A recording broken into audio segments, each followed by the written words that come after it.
بسم الله الرحمن الرحيم. ومن أحسن قولا ممن دعا إلى الله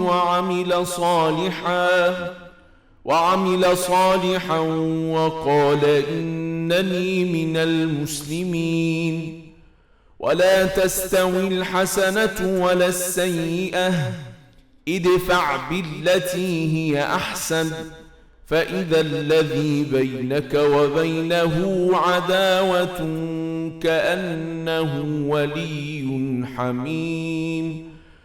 وما يلقاها إلا الذين صبروا، وما يلقاها إلا ذو حظ عظيم. وإما ينزغنك من الشيطان نزغ فاستعذ بالله إنه هو السميع العليم.